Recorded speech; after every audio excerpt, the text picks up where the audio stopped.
Eu, Paulo, apóstolo de Cristo Jesus pela vontade de Deus, escrevo junto com o nosso irmão Timóteo esta carta à Igreja de Deus que está na cidade de Corinto e também a todo o povo de Deus espalhado por toda a província da Acaia. Que a graça e a paz de Deus, o nosso Pai, e do Senhor Jesus Cristo estejam com vocês. Louvado seja o Deus e Pai do nosso Senhor Jesus Cristo, o Pai bondoso, o Deus de quem todos recebem ajuda. Ele nos auxilia em todas as nossas aflições para podermos ajudar os que têm as mesmas aflições que nós temos. E nós damos aos outros a mesma ajuda que recebemos de Deus. Porque assim como tomamos parte nos muitos sofrimentos de Cristo, assim também, por meio dele, participamos da sua grande ajuda. Se sofremos, é para que vocês recebam ajuda e salvação. Se somos ajudados, então, vocês também são e recebem forças para suportar com paciência os mesmos sofrimentos que nós suportamos. Desse modo, a esperança que temos em vocês está firme, pois sabemos que, assim como vocês tomam parte nos nossos sofrimentos, assim também recebem a ajuda que Deus dá. Irmãos, queremos que saibam das aflições pelas quais passamos na província da Ásia. Os sofrimentos que suportamos foram tão grandes e tão duros que já não tínhamos mais esperança de escapar de lá com vida. Nós nos sentíamos como condenados à morte. Mas isso aconteceu para que aprendêssemos a confiar não em nós mesmos, e sim em Deus, que ressuscita os mortos. Ele nos salvou e continuará a nos salvar desses terríveis perigos de morte. Sim, nós temos posto nele a nossa esperança, na certeza de que ele continuará a nos salvar, enquanto vocês nos ajudam, orando por nós. Assim Deus responderá às muitas orações feitas em nosso favor e nos abençoará. E muitos lhe agradecerão as bênçãos que ele nos dará. É disto que temos orgulho. A nossa consciência nos afirma que a nossa maneira de viver no mundo, e especialmente em relação a vocês, tem sido dirigida pela franqueza e sinceridade que Deus nos dá, e também pelo poder da sua graça e não pela sabedoria humana. Pois escrevemos a vocês somente o que vocês podem ler e entender. Agora vocês nos entendem só em parte, mas espero que cheguem a nos compreender completamente, para que, no dia do nosso Senhor Jesus, vocês tenham orgulho de nós, como nós temos de vocês. Eu estava tão certo de tudo isso, que no início fiz planos para ir visitar vocês, a fim de que vocês pudessem ser abençoados mais uma vez. De fato, eu estava pensando em visitá-los na minha ida para a província da Macedônia e também na volta, a fim de conseguir ajuda para minha viagem à Judéia. Será que fui irresponsável quando resolvi fazer isso? Será que, ao fazer os meus planos, penso somente nos meus próprios interesses e por isso digo sim, sim e não? Não ao mesmo tempo? Em nome de Deus, que é verdadeiro, o que prometi a vocês não foi um sim e um não ao mesmo tempo. Pois Jesus Cristo, o Filho de Deus, que foi anunciado entre vocês por Silas, por Timóteo e por mim mesmo, não é sim e não ao mesmo tempo. Pelo contrário, ele é o sim de Deus porque é o sim de todas as promessas de Deus. Por isso dizemos amém, por meio de Jesus Cristo, para a glória de Deus. Pois é o próprio Deus que nos dá, a nós e a vocês, a certeza de que estamos unidos com Cristo, e foi Deus quem nos separou para si mesmo. Como dono, ele pôs a sua marca em nós e colocou no nosso coração o Espírito Santo, que é a garantia das coisas que ele guarda para nós. Eu chamo Deus como minha testemunha. Ele conhece o meu coração. A fim de evitar aborrecimentos para vocês, resolvi não ir até Corinto. Não estamos querendo mandar na sua fé, pois vocês estão firmes na fé. Pelo contrário, queremos trabalhar com vocês para que vocês sejam mais felizes ainda. Portanto, para não entristecê-los de novo, eu resolvi não ir ver vocês. Pois se eu entristeço vocês, então quem vai me alegrar?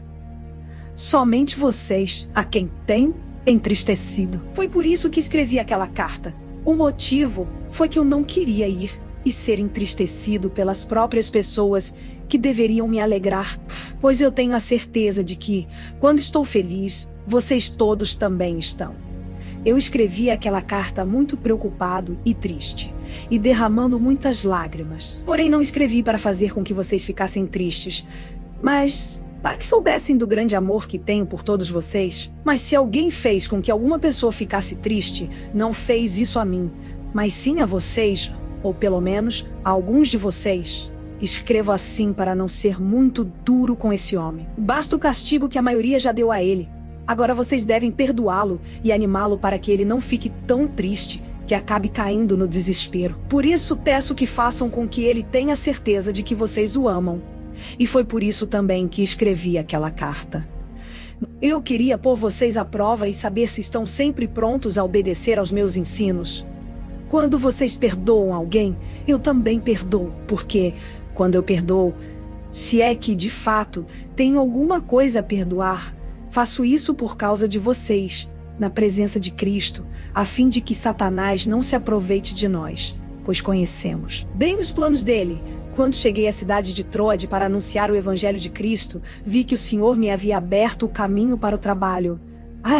Mas eu estava muito preocupado porque não tinha conseguido encontrar o nosso irmão Tito.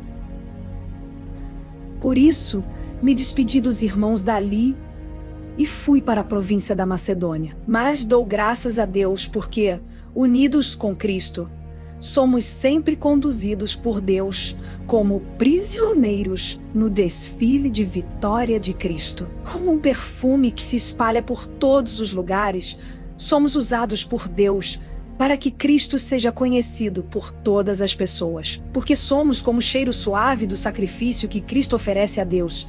Cheiro que se espalha entre os que estão sendo salvos e os que estão se perdendo. Para os que estão se perdendo, é um mau cheiro que mata, mas para os que estão sendo salvos, é um perfume muito agradável que dá vida.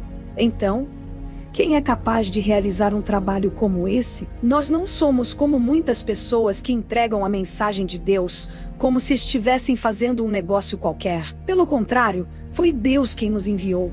E por isso anunciamos a sua mensagem com sinceridade, na presença dele, como mensageiros de Cristo. Quando dizemos isso, será que estamos começando a nos elogiar a nós mesmos? Por acaso, como acontece com alguns, nós precisamos entregar cartas de recomendação para vocês? Ou pedi-las a vocês? Vocês mesmos são a nossa carta, escrita no nosso coração para ser conhecida e lida por todos. Sim, é claro que vocês são uma carta escrita pelo próprio Cristo e entregue por nós. Ela não foi escrita com tinta, mas com o Espírito do Deus vivo. Ela não está gravada em placas de pedra, mas em corações humanos. Dizemos isso por causa da confiança que temos em Deus, por meio de Cristo. Em nós não há nada que nos permita afirmar que somos capazes de fazer esse trabalho, pois a nossa capacidade vem de Deus. É Ele quem nos torna capazes de servir a nova aliança, que tem como base não a lei escrita, mas o Espírito de Deus. A lei escrita mata, mas o Espírito de Deus dá a vida. Quando a lei, que traz a morte, foi gravada em placas de pedra, a glória de Deus apareceu, e o rosto de Moisés ficou brilhando. O brilho do seu rosto já estava desaparecendo quando ele entregou as placas ao povo de Israel. Mas mesmo assim esse brilho era tão forte que os israelitas não podiam fixar os olhos em Moisés. Se o domínio da lei veio com tanta glória, quanto maior ainda é a glória que acompanha o domínio do Espírito de Deus.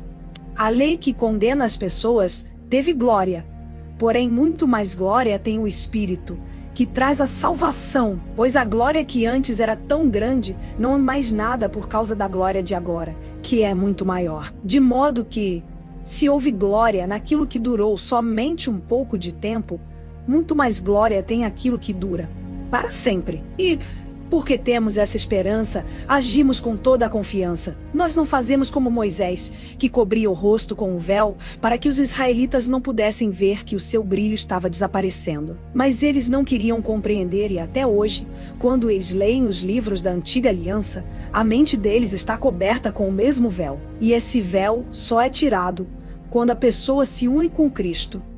Mesmo agora, quando eles leem a lei de Moisés, o véu ainda cobre a mente deles.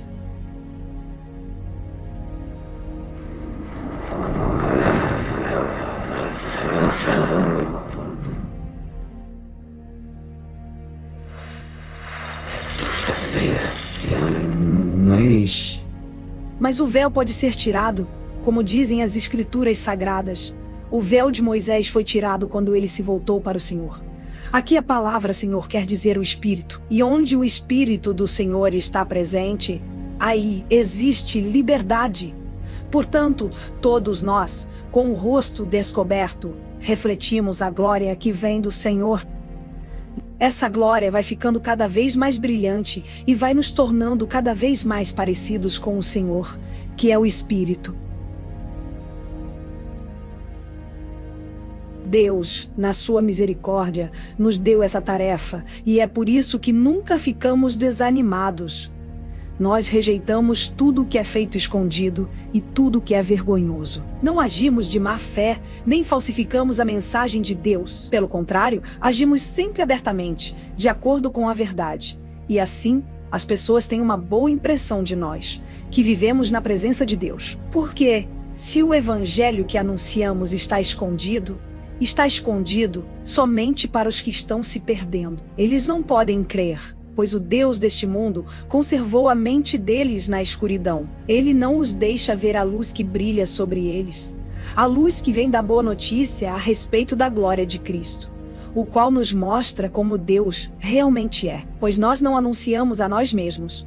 Nós anunciamos Jesus Cristo como Senhor e a nós como servos de vocês, por causa de Jesus. O Deus que disse que da escuridão brilhe a luz é o mesmo que fez a luz brilhar no nosso coração. E isso para nos trazer a luz do conhecimento da glória de Deus, que brilha no rosto de Jesus Cristo. Porém nós que temos esse tesouro espiritual, somos como potes de barro, para que fique claro que o poder supremo pertence a Deus e não a nós. Muitas vezes ficamos aflitos, mas não somos derrotados.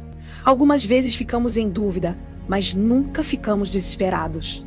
Temos muitos inimigos, mas nunca nos falta um amigo. Às vezes somos gravemente feridos, mas não somos destruídos.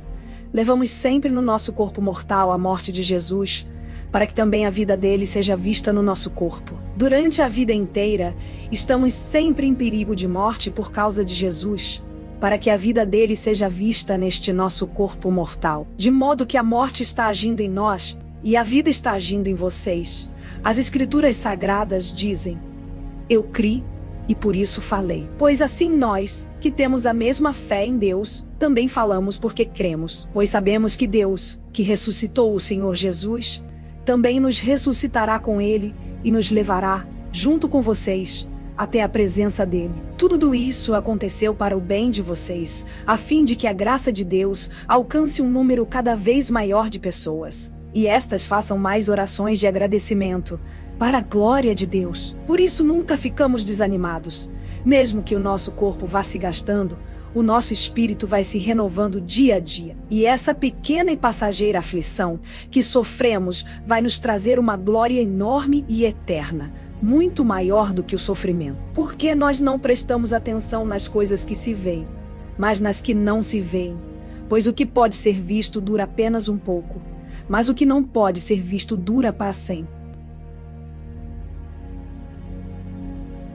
De fato, nós sabemos que, quando for destruída esta barraca em que vivemos, que é o nosso corpo aqui na terra, Deus nos dará, para morarmos nela, uma casa no céu. Essa casa não foi feita por mãos humanas, foi Deus quem a fez. E ela durará para sempre. Por isso, gememos enquanto vivemos nesta casa de agora, pois gostaríamos de nos mudarmos já para a nossa nova casa no céu. Aquela casa será o nosso corpo celestial, e quando nos vestirmos com ele, não ficaremos sem corpo. Gememos aflitos enquanto vivemos nesta barraca, que é o nosso corpo. Isso não é porque queiramos ficar livres do nosso corpo terreno. O que desejamos é receber o corpo celestial para que a vida faça com que o que é mortal desapareça. E foi Deus quem nos preparou para essa mudança e nos deu o seu Espírito como garantia de tudo o que Ele tem para nos dar. Estamos sempre muito animados, pois sabemos que enquanto vivemos neste corpo, estamos longe do lar do Senhor. porque vivemos pela fé e não pelo que vemos. Estamos muito animados e gostaríamos de deixar de viver neste corpo para irmos viver com o Senhor. Porém, acima de tudo, o que nós queremos é agradar o Senhor, seja vivendo no nosso corpo aqui, seja vivendo lá com o Senhor, porque todos nós temos de nos apresentar diante de Cristo para sermos julgados por Ele. E cada um vai receber o que merece, de acordo com o que fez de bom ou de mal na sua vida aqui na terra. Sabemos o que quer dizer temer o Senhor e por isso procuramos levar as pessoas à verdade. Deus nos conhece completamente e espero que no seu coração vocês me conheçam também. Não estamos querendo nos elogiar a nós mesmos outra vez para vocês. Pelo contrário, queremos lhes dar motivo para terem orgulho de nós, a fim de que tenham o que responder aos que se sentem orgulhosos por causa da aparência de uma pessoa e não por causa do que ela é. Pois se estamos loucos, é em favor de Deus.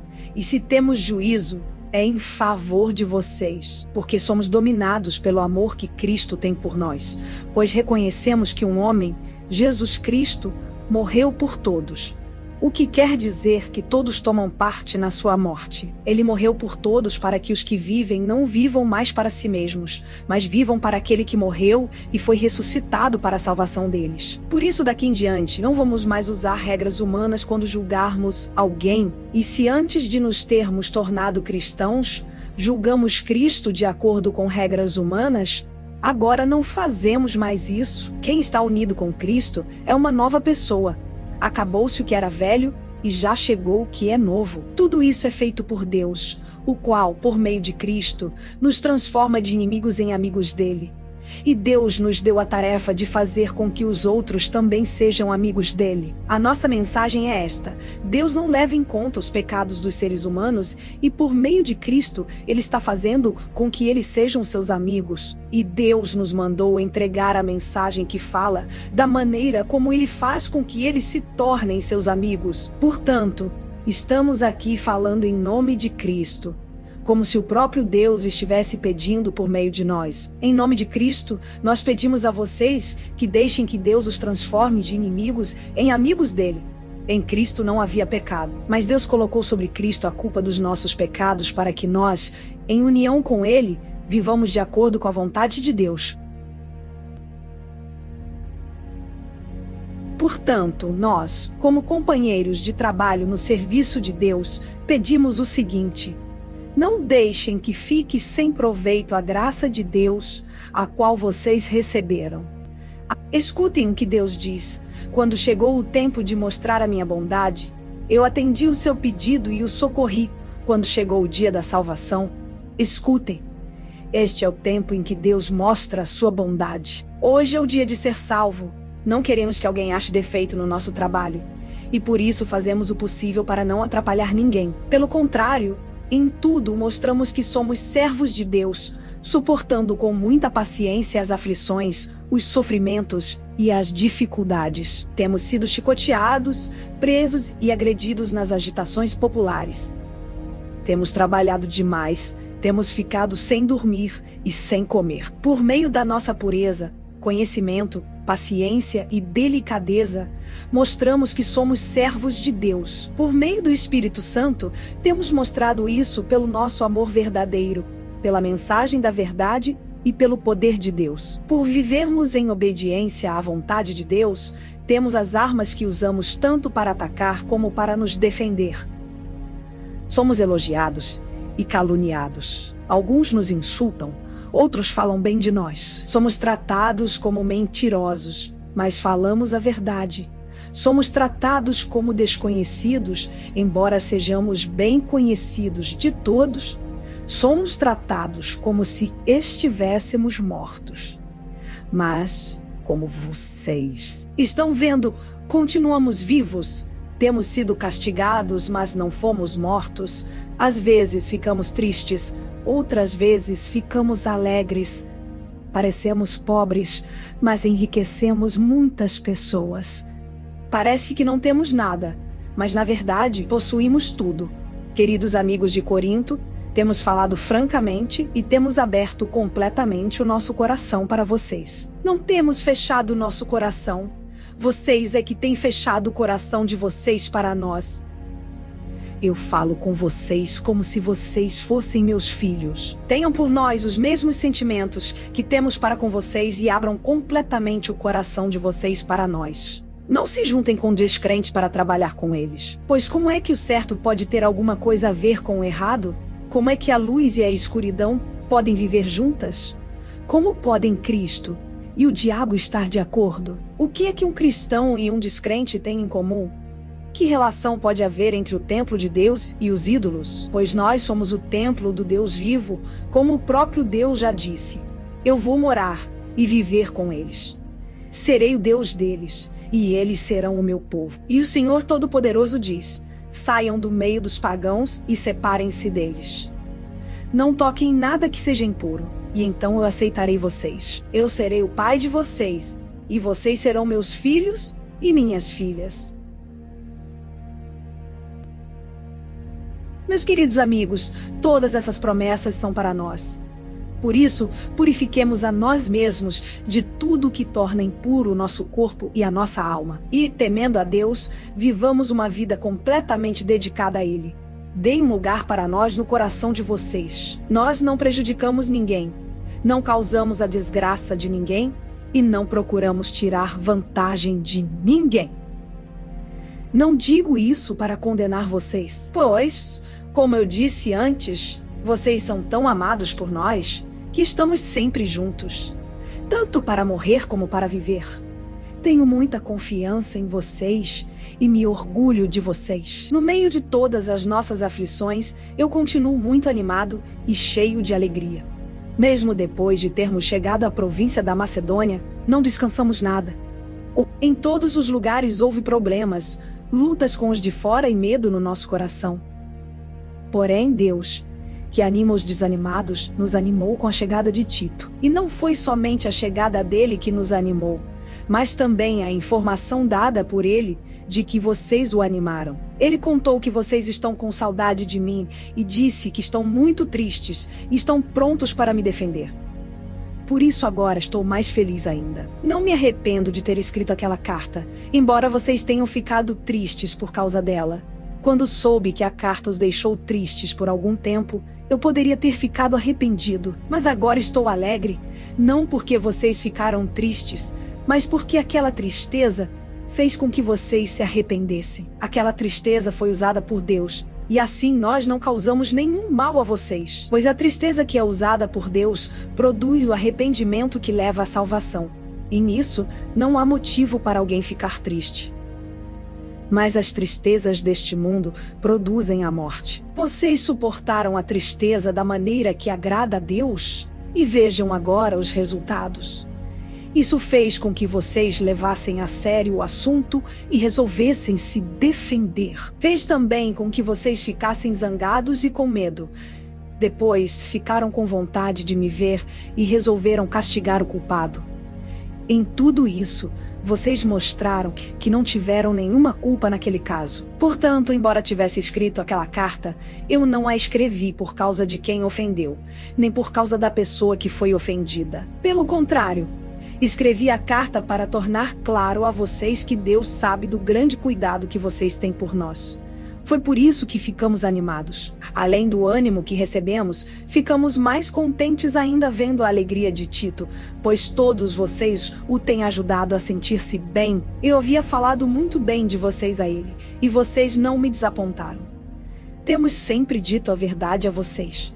Assim também é verdadeiro o elogio que fizemos a Tito a respeito de vocês. E o amor dele por vocês cresce cada vez mais, quando ele lembra como vocês todos estavam prontos para obedecer e como o receberam com humildade e respeito. Estou alegre por poder confiar completamente em vocês.